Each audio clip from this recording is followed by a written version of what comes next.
इस वक्त हम मौजूद हैं दिल्ली के घेवरा में बने कालीगा मुर्गी फार्म हाउस में। ये मुर्गी फार्म हाउस इसलिए ख़ास है क्योंकि यहाँ रहता है कड़कनाथ। ये वही मुर्गा है जो देश ही नहीं बल्कि दुनिया में भी बहुत ज़्यादा फेमस हो गया है। तो आज हम जानेंगे इस मुर्गे के बारे में कुछ खास बातें जो इसे और मुर्गों से अलग बनाती हैं।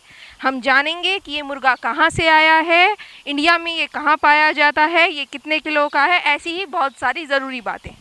इस वक्त मेरे साथ मौजूद है इस पोल्ट्री फार्म के ऑनर। तो आइए इनसे जानते हैं कड़कनाथ के बारे में कुछ खास बातें और साथ ही इनके बारे में जानते हैं। तो सर पहले मुझे अपने बारे में कुछ बताएं। मैं हृदेश कुमार हूँ दिल्ली से, और दिल्ली में हम लोग नांगलोई के पास ये फार्म चला रहे हैं। आज से 4 साल पहले मेरे फादर साहब ने ये यूट्यूब के थ्रू ये स्टार्टअप किया था।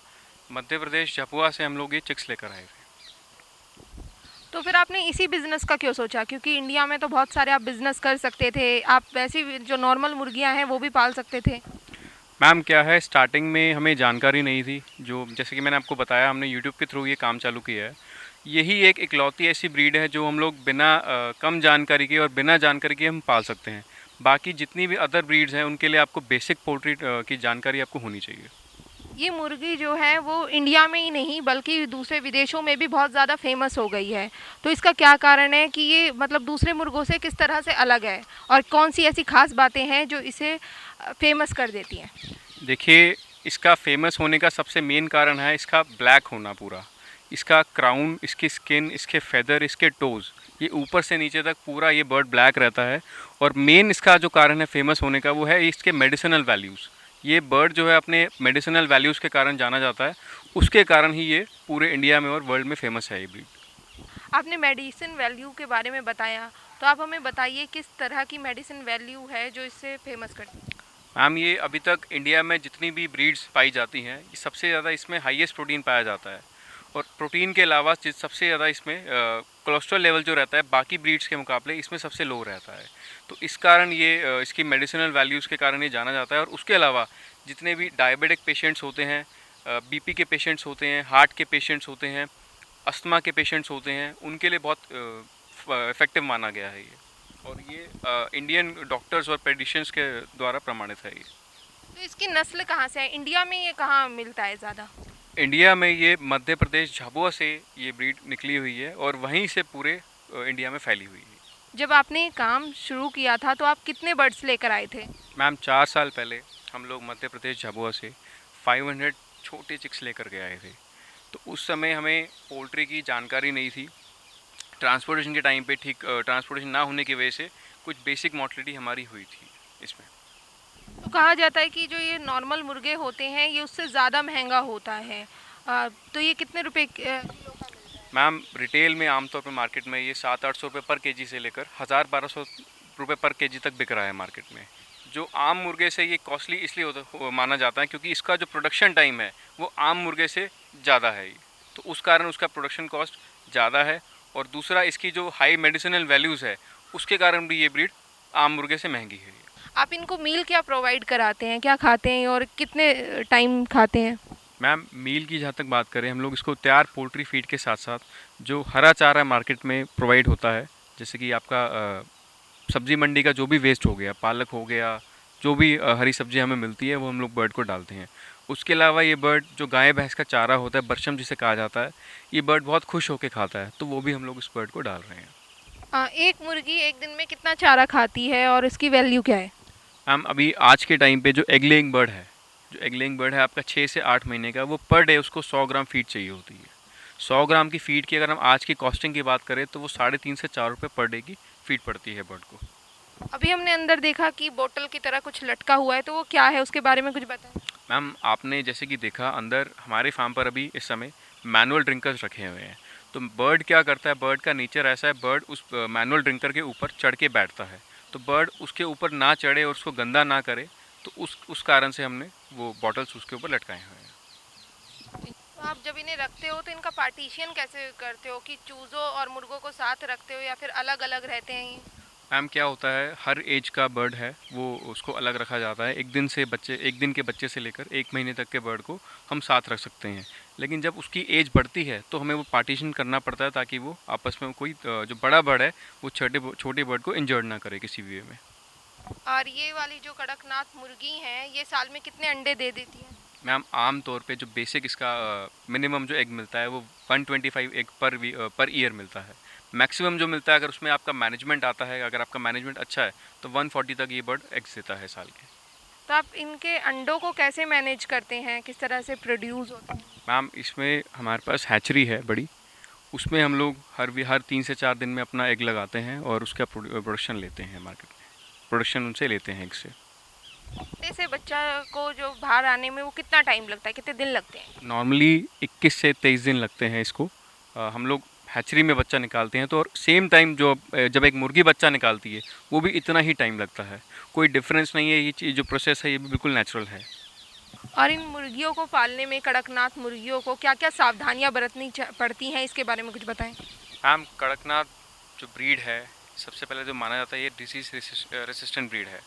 लेकिन आपको फिर भी इसमें जो बेसिक पोल्ट्री का जो मैनेजमेंट रहता है वो फॉलो करना पड़ता है। टाइम टू टाइम आपको फार्म की जो साफ़ सफाई मेन है वो आपको ध्यान रखना पड़ेगा। और उसके अलावा वीकली आपको एक बार फार्म को डिसइंफेक्ट करना पड़ता है, क्योंकि फार्म पर आप जा रहे हैं, आपके वर्कर्स भी हैं, तो आपको एक बार टाइम टू टाइम आपको डिसइंफेक्ट करना पड़ता है फार्म पर। तो इनकी वैक्सीनेशन कितनी बार होती है साल में? मैम बेसिक वैक्सीन जो होती है वो चिक्स को 1 मंथ तक होती है। उसके बाद हर 3 महीने में एक बेसिक वैक्सीन होती है। उसके बाद उसको वैक्सीन की नीड नहीं होती। ये जो ब्रीड है ये डिजीज़ रेजिस्टेंट ब्रीड है। अगर आप बेसिक आपका मैनेजमेंट ठीक है तो इसमें इतनी वैक्सीनेशंस की नीड नहीं होती टाइम टू टाइम। तो ये कितने किलो का होता है? नॉर्मली ये 1.5 से 2 किलो के बीच में रहता है मेल बर्ड। और अगर कोई इसके अंडे खरीदना चाहे तो वो कितना कॉस्ट पड़ता है? अंडा अभी मैम हम लोग रिटेल में 25 रुपीज़ से 30 रुपीज़ का अंडा सेल कर रहे हैं इसका, जो ईजिली मार्केट में बिक रहा है। अभी अब फ़िलहाल में आपके पास कितनी मुर्गियां हैं जो यहाँ पर हैं? जैसे कि आप अभी देख रहे हैं हमारे फार्म पर अभी 500 पेरेंट फ्लॉक है। और बीते दिनों अभी मार्केट में कड़कनाथ की डिमांड को देखते हुए हमारे पास अभी बर्ड बच नहीं रहा है। मार्केट में इसकी डिमांड इतनी ज़्यादा है, हम लोग वीकली लगभग 700-800 बर्ड रेडी बर्ड आगे दे रहे हैं मार्केट में। तो आप इन्हें मैनेज कैसे करते हो? 1200-1300 आप कह रहे हैं यहाँ पर मुर्गियाँ, इनको मैनेज किस तरीके से करते हो? मैम बेबी चिक्स होता है, प्रोड्यूस कर रहे हैं हम लोग लगभग 1200 से 1500 हर वीकली। उसकी डिमांड रहती है, प्री ऑर्डर्स रहते हैं, फार्मर्स को हम लोग बाय ट्रेन बाय रोड वगैरह डिलीवर करवा रहे हैं। और मार्केट में बढ़ती डिमांड को देख के हम लोग इसको आगे और प्रोड्यूस कर रहे हैं। आप इन बर्ड्स को शेड में ही रखते हैं या फिर बाहर भी निकालते हैं टाइम टू टाइम, और अगर निकालते हैं तो किस टाइम पर निकालते हैं? मैम डेली क्या है, हम लोग बर्ड्स को शाम के टाइम में बाहर निकालते हैं। जैसे कि आप देख रहे हैं बर्ड फ्री रेंज में घूम रहा है अभी। और फ्री रेंज में बर्ड की जो बर्ड खाना चाहे वो खा सकता है। उसके अलावा हम बर्ड को फ्री रेंज में निकाल के हरा चारा हम खिलाते हैं। तो आपने अभी हमने देखा कि यहाँ पर कुछ बर्ड्स ऐसी है जिनमें फेदर्स नहीं है, बिल्कुल भी नहीं है, किसी में है तो कम है, तो उसका कारण क्या है? मैम क्या होता है, बर्ड का नेचर होता है, साल में एक बार बर्ड अपने पंख झाड़ता है। दूसरा कारण क्या रहता है, जब एक फ्लॉक में अगर मेल्स ज़्यादा होता है तो उस कारण से बर्ड के फेदर्स कभी कभी कम हो जाते हैं। तो जब आपने ये बिजनेस स्टार्टअप किया था तो आपका कितना खर्चा हुआ था, और अब आपको इससे कितना फ़ायदा हो रहा है, इस बारे में कुछ बताएं। मैम बिज़नेस जब हमने स्टार्टअप किया था तब हमने चिक्स का कॉस्ट से लेकर फार्म का रेंट हो गया, फार्म के जो वर्कर्स हैं उनका सैलरी हो गई, तो बेसिक जो हमारी इन्वेस्टमेंट थी वो आप मान के चलिए 1 लाख रुपीज़ हमारा लगा था। तो उस समय धीरे धीरे हम लोग ने मार्केटिंग की, अब हमें मंथली अप्रोक्स 1 से 1.5 लाख रुपए हमें इनकम हो रही है। अगर कोई और भी इस तरीके का मुर्गी फार्म हाउस शुरुआत करना चाहे तो उसका कितना खर्चा आएगा और उसे कितनी जगह चाहिए होगी इसमें, और आप उसकी किस तरीके से मदद कर सकते हैं? मैम इन्वेस्टमेंट कम्प्लीटली डिपेंड करती है फार्मर कितनी क्वांटिटी से वो स्टार्टअप कर रहे हैं। मान लीजिए कोई 500 चिक्स से कोई स्टार्ट करता है तो उनका शेड कॉस्ट हो गया, चिक्स का कॉस्ट हो गया, वैक्सीन्स का कॉस्ट मिलाकर 1 से 1.5 लाख रुपए लग जाता है। आज के टाइम का 1 से 1.5 लाख रुपए लग जाता है। और फार्मर्स को हम लोग चिक्स प्रोवाइड करने के साथ साथ बेसिक जो पोल्ट्री की गाइडेंस रहती है वो हम लोग प्रोवाइड करते हैं। तो आपको ये पोइट्री की गाइडेंस कहाँ से मिली?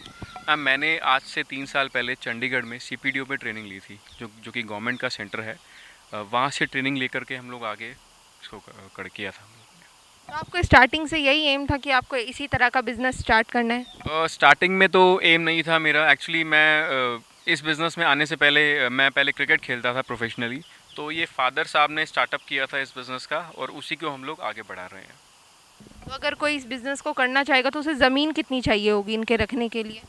मैम, आम तौर पे आप ज़मीन की बात करें तो आप 500 से 1000 गज में आप ये स्टार्टअप कर सकते हैं। लेकिन आपको मेन ये चीज़ ध्यान देना है कि ये जो जगह है वो जगह हो आपकी वो रेजिडेंशियल एरिया से दूर हो।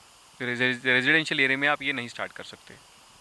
अगर कोई किसान या फिर कोई भी युवा इस काम को करना शुरू करना चाहे, क्योंकि आपने सुना होगा कि मोदी जी ने भी इस कड़कनाथ का कई बार अपने भाषणों में जिक्र किया है। साथ ही वो ये भी कहते हैं कि आत्मनिर्भर भारत बनाना चाहते हैं। वो कहते हैं कि सभी लोगों से अपील करते हैं कि वो अपना बिजनेस शुरुआत करें बिजनेस की।